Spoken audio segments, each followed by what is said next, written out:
I listened to the Fin and Fire podcast with Jeff Mishler interviewing Al Burr. Also, the Dave's Wet Fly Swing podcast featuring Al Burr. And I watched Al Burr's video presentation at the Clearwater Spey Clave. So I know just as much as you guys do. I went out there and tried to start implementing it, so I know just enough to be dangerous. Anyway, that's what I got.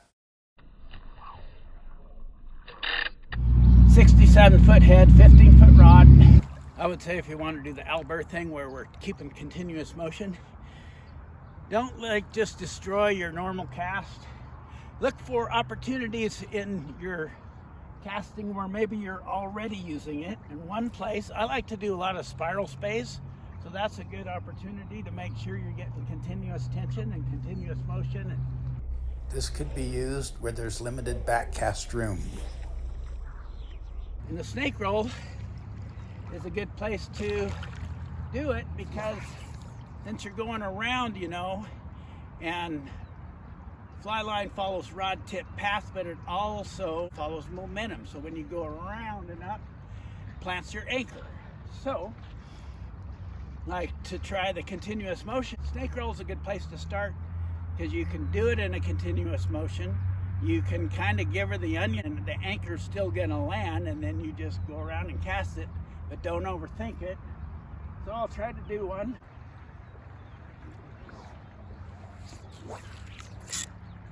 Okay, up and around and over the top, pulling in with our bottom hand at the end.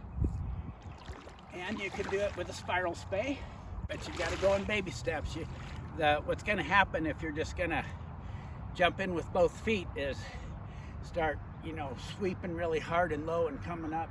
You're going to have some crumpled anchors until you get until you practice a lot. And that's just, that is just nothing but practice. We should learn all of these tactics.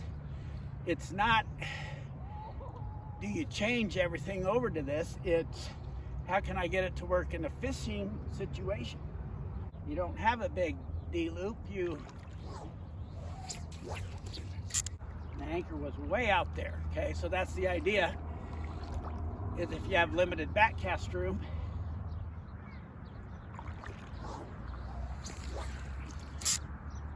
and it's almost like further out your anchor is, and the sooner your forward cast is, a lot of your trouble goes away.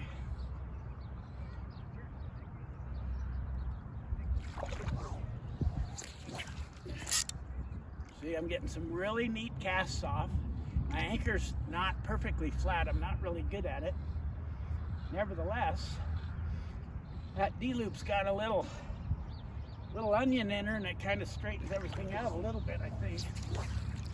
There, that was a good anchor. A little over rod length away. I'll try to even get it further out.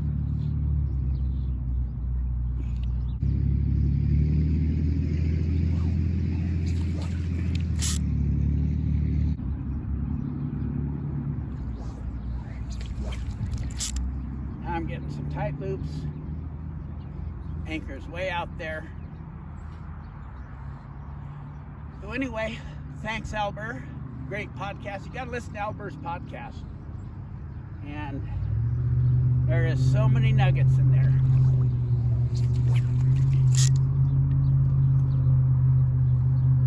See if I can cast one really far this way.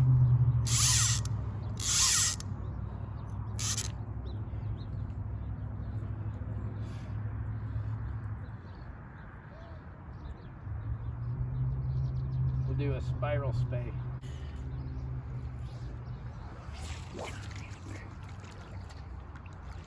That time I did it wrongly.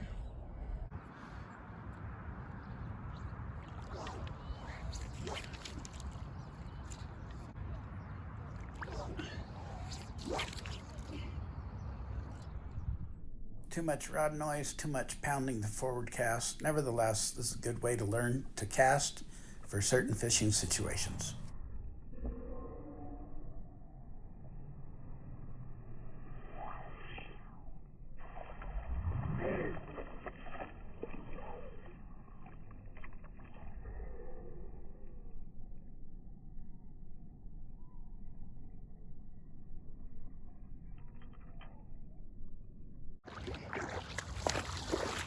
I would say if you want to do the Albert thing where you're